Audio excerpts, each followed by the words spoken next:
बिस्मिल्लाहिर्रहमानिर्रहीम। अस्सलाम वालेकुम डियर स्टूडेंट, कैसे हैं आप सब। मैं उम्मीद करती हूँ ठीक ठाक होंगे। मैं भी अल्हम्दुलिल्लाह ठीक ठाक हूँ। स्टूडेंट, जैसा कि आप जानते हैं कि हमने ग्रुप बी स्टार्ट किया हुआ था और आज हम करने वाले हैं एक बहुत ही important question, active management of third stage of labour AMTSL। ये सवाल पेपर में बार बार आता है। LHV पार्ट 2 का ये मोस्ट इंपॉर्टेंट क्वेश्चन है।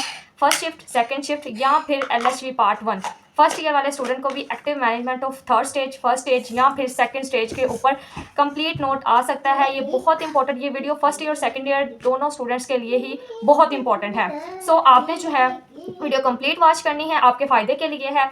और इसके अलावा आपसे थोड़ी सी जो है वो इन्फॉर्मेशन डिस्कशन शेयर कर, मैं बिजी हूँ, थोड़ी सी डिस्कशन करनी थी कि जो स्टूडेंट LHV में एडमिशन लेना चाहते हैं, BSN में एडमिशन लेना चाहते हैं, CMW में, CNA में, किसी भी कैटेगरी में, ये जो नर्सिंग किसी भी कैटेगरी में एडमिशन लेना चाहते हैं वो व्हाट्सएप पे रब्ता करें। एडमिशन ओपन है, फुली डिस्काउंट पे उनको एडमिशन मिलेगा और लाहौर में एडमिशन ओपन है। शर्त यह है कि किसी भी एरिया से बिलोंग करने वाली लड़की वो एडमिशन लाहौर में लेने के बाद हॉस्टल ज्वाइन करेगी। ठीक है, एडमिशन लेने के बाद वो हॉस्टलाइज भी होगी, यहाँ पे सारी क्लासेस, सारी कोचिंग वगैरह यहीं से जो है वो गो थ्रू करेगी। ओके हो गया, क्योंकि ये चीज़ें बार बार जो है बच्चे रिपीट करते हैं, इसलिए मैंने साथ ही बता दिया। हमारा सवाल क्या था, active management of third stage of labour.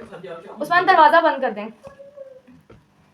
जैसा कि आप जानते हैं कि मैं हमेशा जो है अपना लेक्चर वो नोट्स के थ्रू ही रिकॉर्ड करती हूँ, इससे आसानी हो जाती है और आपकी प्रिपरेशन में भी जो है वो काफ़ी हेल्पफुल है। आपको पता है जिन बच्चों ने नोट्स लिए हुए हैं उनको पता है कि मेरे नोट्स कितने हेल्पफुल होते हैं। नोट से ये होता है कि आपको जो है ना एक तो समराइज चीज़ मिल जाती है कि कौन सी चीज़ किस तरह करनी है, कैसे हेडिंग्स बनानी है, कौन सी चीज़ पहले लिखनी है, और जो है ना सारा तरीकाकार आपको पता चल जाते हैं। सो हम स्टार्ट करते हैं। इसके सबसे पहले तो हम स्टेप्स देखते हैं। टोटल इसमें ना 7 स्टेप्स हैं। कितने स्टेप्स हैं? 7 स्टेप्स हैं। और 7 स्टेप्स आपके फिंगर टिप्स से होने चाहिए कि जो थर्ड स्टेज की, जो पहले तो आपको थर्ड स्टेज का पता होना चाहिए ना। थर्ड स्टेज लेबर के बाद इसकी स्टेजेस के बाद इसकी जो थर्ड स्टेज में एक्चुअली होता क्या है। ठीक है, तो ये सारी चीज़ें थर्ड स्टेज की जो डिफाइन करने के बाद आपने जो इसकी जो मैनेजमेंट है ना, देन आपने उस तरफ आना है। सो थर्ड स्टेज में आपको पता है कि फर्स्ट स्टेज में डायलाटेशन हुई, सेकंड स्टेज में जो है बच्चे की डिलीवरी हुई, थर्ड स्टेज में हम प्लेसेंटा को डिलीवर करते हैं। अब मैनेजमेंट में क्या करेंगे, एक्टिव मैनेजमेंट का मतलब यह है कि अगर खुदा ना खास्ता कोई प्रॉब्लम होती है प्लेसेंटा को डिलीवर करने में, ठीक है, उसमें अगर प्रॉब्लम होती है तो उसको हमने मैनेज किस तरह करना है, कॉम्प्लिकेशंस को मैनेज किस तरह करना है, सवाल हमसे ये पूछा गया है। Active management of third stage of labour. पहले आपको सवाल को समझना है, चाहे सवाल समझने में आपको 10 से 15 मिनट क्यों ना लग जाए। आप जब तक सवाल नहीं समझेंगे आप जवाब सही नहीं दे पाएंगे। मुझे पता है कि पेपर में टाइम शॉर्ट होता है, मैं आपको पेपर के हिसाब से नहीं बोल रही कि आपने 15 मिनट सोचने पे लगा देना है। आपको अभी से बता रही हूँ कि आपने अब जो है वो अभी से सवाल को समझेंगे तो फिर आप जवाब दे पाएंगे। ये बहुत इंपॉर्टेंट है, इसलिए मैं आपको एक एक चीज़ डीपली बता रही हूँ। अच्छा जी, ये स्टेप्स हैं हमारे 6। इसमें सबसे पहला immediate care of newborn, administration of uterotonic drugs, control protection, delivery of the placenta, uterine massage, examine the birth canal, examine the placenta. ये हमारे पास जो है टोटल 6 पॉइंट है और इनको हमने डीपली एक एक चीज़ को जो है वो डिफाइन करना है, अच्छे तरीके से इसकी डिटेल लिखनी है। ये पूरा सवाल इस 6 पॉइंट के ऊपर ही बेस कर रहा है। सबसे पहले तो थर्ड स्टेज की हमने जो है वो डिफाइन कर देनी है, उसके बाद हमने सारे स्टेप लिख दिए हैं 1 बाय 1। इस स्टेप्स को हम, चाहे ये 4 नंबर का सवाल है या 8 नंबर का सवाल है, उसके मुताबिक आपने इसकी लेंथ को शॉर्ट एंड लॉन्ग कर लेना है। ठीक है, फर्स्ट स्टेप है जी इमीडिएट केयर ऑफ न्यूबॉर्न। बच्चे की डिलीवरी हो गई है, क्या हुआ है, सेकेंड स्टेज में बच्चे की डिलीवरी हो गई है, थर्ड में हमने बच्चे को केयर आउट करना है, प्लेसेंटा को रिमूव करना है। तो इसमें कुछ स्टेप्स हैं, 3-4 स्टेप्स हैं, इसको हमने फॉलो अप करना है। Immediate care of new born पे भी एक पूरा सवाल है, यूट्यूब के ऊपर वीडियो भी मौजूद है, वो चाहे तो आप देख लें, या फिर जो है पेज नंबर 62 पे ये 4-5 जो है पॉइंट्स हैं, इनको रीड आउट कर लीजिए। सारी बेसिक सी सिंपल सी प्रैक्टिकल्स चीज़ें हैं जो कि आपने हॉस्पिटल में प्रैक्टिस के दौरान, ये जॉब ड्यूटी के दौरान जो है आपने सारी की है कि बेबी को जो है वो मदर के एब्डोमेन पर रखें। सारी कॉमन चीज़ें हैं और आप लोगों को पता है। जो चीज़ इंपॉर्टेंट है, जो चीज़ जिस चीज़ का आपको नहीं पता वो चीज़ मैं आपको ज़रूर बताऊंगी। स्टेप 2 है हमारा एडमिनिस्ट्रेशन ऑफ यूट्रोटोनिक ड्रग। ये बहुत इंपॉर्टेंट पॉइंट है और इसको हमने जो है अच्छे तरीके से करना है। Palpate the uterus to make sure no other baby is present. ये बहुत इंपॉर्टेंट चीज़ है।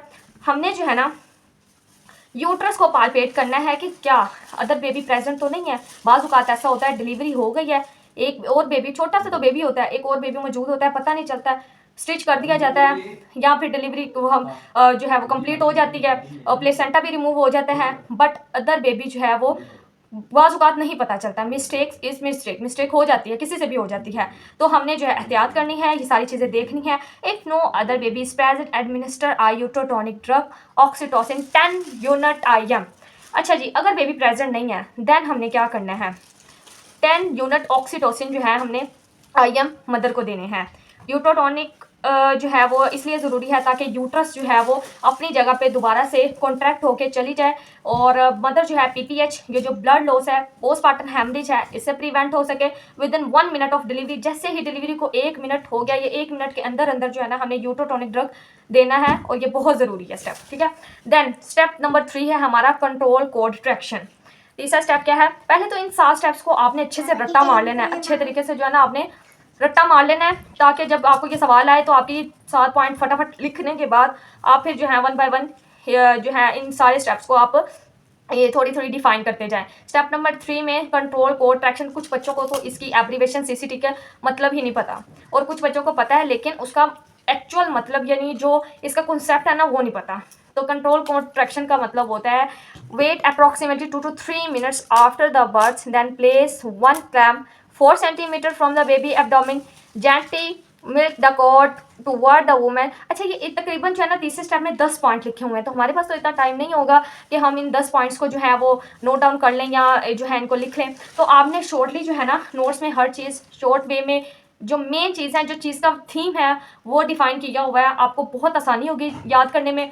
आपका जो 10 घंटे में काम होने वाला है या आपका जो 5 घंटे में जो रिवीजन होनी है या कोई काम होना है, पूरा चैप्टर कवर होना है, वो आपका 1 घंटे में हो जाएगा। तो आप अपना जो है ना टाइम मैनेज कर पाएंगे। कंट्रोल कोड ट्रैक्शन में एक्चुअली जो है ना कोड को जो है वो रैप करते हैं अम्बिलिकल कोड के ऊपर और उसके बाद जो है ना प्लेसेंटा को जो है ना रिमूव करने की कोशिश करते हैं CCT के जरिए। एक मेथड है प्लेसेंटा को रिमूव करने का। सिंपली इसमें जो है हम ट्राई करते हैं 2 to 3 मिनट्स के बाद बार बार अगेन एंड अगेन जो है ना हम ट्राई करते हैं, ठीक है। When there is another tractions repeat step 6 through 9, ठीक है जी। You try contract try the continue tractions to the uterus with the hand above the.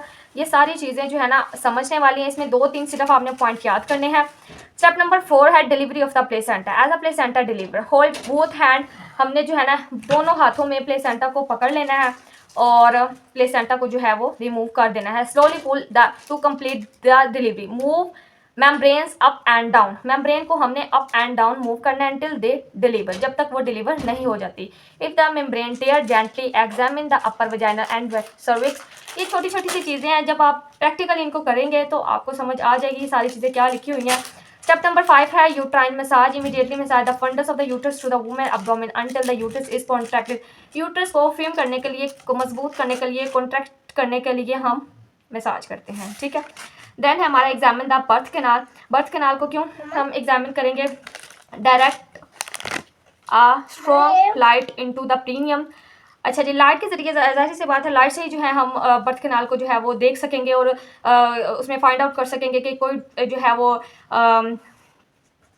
Part separation का पार्ट तो नहीं है। Gently separate the labia and inspect the lower vagina for lacerations, inspect the perineums for lacerations, prepare lacerations if necessary. 7 step में हमने placenta को examine करना है। Hold the placenta in the palm of hands with the maternal sides facing अवार। अच्छा जी, check whether all of the lobes are present and fit together. Insert the mother hands inside the membranes with fingers separate out. Inspect the membranes for completeness. If the membranes or placenta are complete, take immediate actions on the woman's about her cultural practice and then dispose of the placenta. अच्छा जी, placenta को examine करने का यही मकसद है कि placenta का कोई पार्ट जो है ना वो अंदर रह न जाए जो इन्फेक्शन काज करे। हमने जो है ना अच्छे तरीके से उसको जो है वो यूट्रस को क्लीन आउट करना है, प्लेसेंटा को जो है अपने हाथ में होल्ड आउट करना है और फिर उसके बाद जो है वो डिस्पोज करना है। अवॉइड करना है इंजरी से, मदर और न्यू बोर्न जो है वो इंजरी से अवॉइड हो, ठीक है। तो ये हमारा आज का जो है वो टॉपिक था जो कि बहुत इंपॉर्टेंट है और ये इस चैप्टर के जो है ग्रुप बी के जो है वो हैंडमेड नोट्स हैं जो कि आपने देखे हुए हैं। जिन स्टूडेंट्स को इनकी नीड है वो ज़रूर गेट करें। 2 सेशन में आपको पता है कि एग्ज़ाम होते हैं सितंबर, अक्टूबर और मार्च, अप्रैल में, तो अपनी तैयारी करें और जो स्टूडेंट्स एडमिशन लेना चाहते हैं जल्दी से एडमिशन लें, अपना टाइम बिल्कुल भी वेस्ट मत करें। Thank you so much for watching me. अल्लाह हाफिज़।